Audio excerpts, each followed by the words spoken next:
रात के लगभग 11 बज रहे थे। चेतन और गौतम बाइक पर सवार अपने एक दोस्त की शादी से आ रहे थे। तभी चेतन ने गौतम से कहा, यार, शादी में खाना तो अच्छा था, लेकिन शादी में गोलगप्पे नहीं थे यार। और तुझे तो पता ही है मुझे गोलगप्पे कितने पसंद है। गोलगप्पे खाए बिना खाने का मजा ही नहीं आता। चेतन ने इतना कहा ही था कि तभी गौतम को सामने एक गोलगप्पे का ठेला दिखाई दिया। उसने ठेले के पास जाकर अपनी बाइक रोक दी। लगता है तेरा गोलगप्पे खाने का कुछ ज्यादा ही मन कर रहा था, इसलिए इतनी रात को भी हमें ये गोलगप्पे का ठेला मिल गया।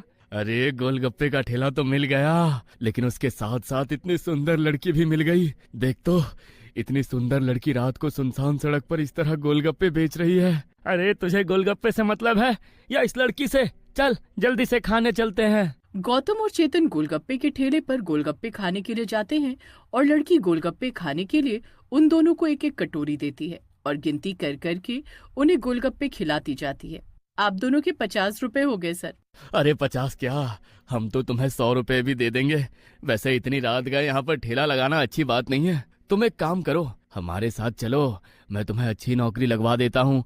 उसके बाद तुम्हें इस तरह रास्ते पर गोलगप्पे नहीं बेचने पड़ेंगे। नहीं सर, मुझे कोई नौकरी नहीं चाहिए। ये मेरा काम है और मैं अपने काम को करके बहुत खुश हूँ। आप बस मुझे मेरे पैसे दे दीजिए।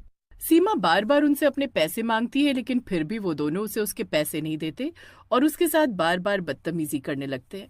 अचानक सीमा को बहुत गुस्सा आता है और वो एक सुंदर सी लड़की से बदलकर एक भयानक चुड़ैल का रूप ले लेती है। बहुत देर से समझा रही हूँ तुम दोनों को, लेकिन तुम्हें मेरी बात समझ नहीं आ रही। अब मुझे तुम दोनों से कोई पैसे नहीं चाहिए। अब तुम दोनों का खेल खत्म। दोनों चुड़ैल से डर कर वहां से भागने की कोशिश करते हैं। वो दोनों जल्दी से जाकर अपनी बाइक पर बैठते हैं, लेकिन उनकी बाइक अपने आप ही हवा में उड़ने लगती है। चुड़ैल अपने हाथ लंबे करके उन दोनों को गर्दन से पकड़कर अपने सामने लाकर खड़ा करती है। तुम जैसे बेहुदा लोगों को इस दुनिया में रहने का कोई अधिकार नहीं है। इतना कहकर चुड़ैल अपनी शक्ति से उन दोनों को मार डालती है। अगले दिन जब लोग वहां से गुजरते हैं तो पुलिस को उन दोनों की मौत की खबर मिलती है। शिंदे, जल्दी से वहां पर सब चेक करो। अगर कोई सीसीटीवी हो तो फुटेज निकाल कर लेकर आओ। इंस्पेक्टर के कहने पर हवलदार वहां जाता है और आसपास की जगह को चेक करता है। तभी उसे एक दुकान के बाहर सीसीटीवी कैमरा लगा हुआ दिखाई देता है। वो उस रात की सीसीटीवी फुटेज निकलवा कर थाने लेकर जाता है, लेकिन जैसे ही पुलिस वाले वो सीसीटीवी फुटेज चलाकर देखते हैं तो उनके पैरों तले से जमीन खिसक जाती है। ये कैसे हो सकता है? इस सीसीटीवी फुटेज में तो इन दोनों लड़कों के अलावा कोई और दिखाई ही नहीं दे रहा। तो फिर इन्हें मारा किसने? सर, कहीं ये किसी भूत प्रेत का चक्कर तो नहीं? क्योंकि सिर्फ भूत प्रेत ही कैमरे में रिकॉर्ड नहीं होते। हो ना हो इन्हें किसी भूत ने ही मारा है। मुझे एक बात सच सच बताओ गायत्री, तुम पुलिस में टेस्ट क्लियर करके भर्ती हुई हो या किसी की सिफारिश लगवा के? क्योंकि जिस तरीके की तुम बात कर रही हो ना, उन बातों से तुम पुलिस वाली कम और तांत्रिक ज्यादा लग रही हो। अरे सर, आप भी ना।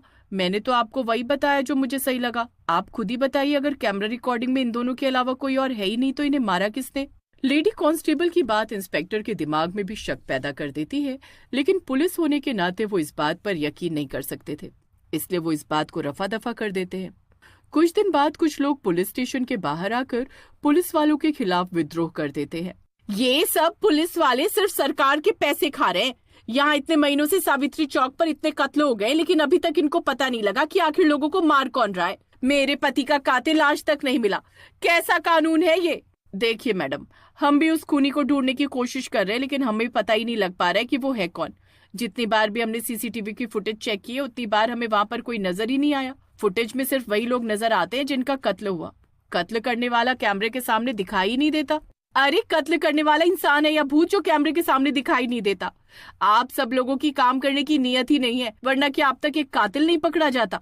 आप लोगों के खिलाफ तो शिकायत होगी, शिकायत, तभी आप लोगों की अकल ठिकाने आएगी। पुलिस वाले बड़ी ही मुश्किल से लोगों की भीड़ को वहां से भेजते हैं। तभी पुलिस इंस्पेक्टर बड़ी ही टेंशन में बाकी सबसे कहता है, ये केस बहुत ही अजीब होता जा रहा है। अब से हमें छुपकर वहां पर नजर रखनी होगी। वो खूनी ज्यादा दिन तक चुप नहीं बैठेगा, पर इस बार जैसे ही वो ऐसा करने की सोचेगा, हम मौके पर ही उसे पकड़ लेंगे। लेकिन सर, अगर वो खूनी कोई भूत हुआ और उसने हमें ही पकड़कर मार डाला तो क्या होगा? तुम्हारा दिमाग तो खराब नहीं हो गया है? पता नहीं यहाँ पर सारे पुलिस वाले कैसी कैसी बातें करते हैं। इंस्पेक्टर अपनी टीम के साथ रात को सावित्री चौक पर नजर रखने लगता है। तभी एक रात को वो देखते हैं कि एक गोलगप्पे वाली ने वहां पर अपना ठेला लगाया है और कुछ लड़के उसके पास गोलगप्पे खाने के लिए आए हैं। आप दोनों के 100 रुपए हो गए सर। सर मुझे मेरे पैसे दे दीजिए। ये लड़की तो चुपचाप यहाँ पर अपना काम कर रही है। मुझे नहीं लगता कि ये किसी का खून कर सकती है। सर किसी की शक्ल के ऊपर कुछ थोड़ी ना लिखा होता है, क्या पता इसी ने वो सब खून किए हों, लेकिन वो सब तो देखकर ही पता लगेगा। पुलिस वाले वहीं छुपे रहते हैं। तभी गोलगप्पे खाने आए लड़के गोलगप्पे बेचने वाली लड़की के साथ बदतमीजी करने लगते हैं और देखते ही देखते गोलगप्पे बेचने वाली लड़की एक चुड़ैल में बदल जाती है और उन दोनों को मारकर वहां से गायब हो जाती है। ये सब देखकर तो पुलिस वाले भी बुरी तरह डर जाते हैं और डर के मारे उनके पैर वहीं जम जाते हैं। मैंने आपसे कहा था ना सर कि ये किसी भूत का काम है, और अब तो हमने अपनी आंखों से देख लिया है कि इन दोनों लड़कों को चुड़ैल ने मारा है। हम जल्दी से यहाँ से निकल जाते हैं, वरना अगर उसके हत्थे चढ़ गए तो क्या पता वो हमें भी मार डाले। नहीं बबीता, इस मामले को हम जैसा सोच रहे हैं ये मामला मुझे कुछ अलग ही लग रहा है। इसके लिए हमें पुजारी जी की मदद लेनी होगी।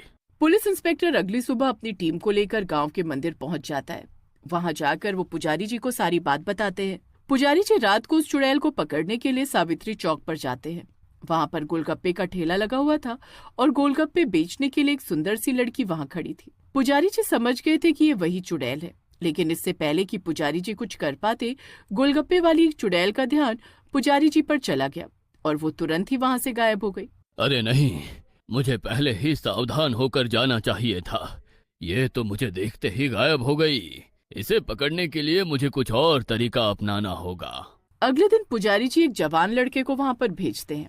आज भी वहां पर गोलगप्पे का ठेला लगा हुआ था। पुजारी जी अपने साथ लाए हुए लड़के नितिन को वहां पर गोलगप्पे खाने के लिए भेज देते हैं। आप बस 2 मिनट रुकिए, मैं अभी आपके लिए गोलगप्पे लगाती हूँ। पुजारी जी वहाँ एक पेड़ के पीछे ही छिपे हुए थे। गोलगप्पे वाली नितिन को गोलगप्पे बनाकर देती है। नितिन उससे काफी सारे गोलगप्पे खा जाता है। सर आपके 70 रुपए हो गए। गोलगप्पे वाली के कहते ही नितिन उसे अपनी जेब से पैसे निकाल कर दे देता है और वहां से जाने लगता है। तभी वो कहती है, तुम ऐसे पहले लड़के हो जो बाकी लड़कों की तरह नहीं है, इसलिए तुम बच गए। गोलगप्पे वाली नितिन के साथ बातों में उलझ जाती है और इसी बात का फायदा उठाकर पंडित जी उसके ऊपर गंगा जल छिड़क कर उसे कैद कर लेते हैं। उसके चारों तरफ एक गोल घेरा बन जाता है।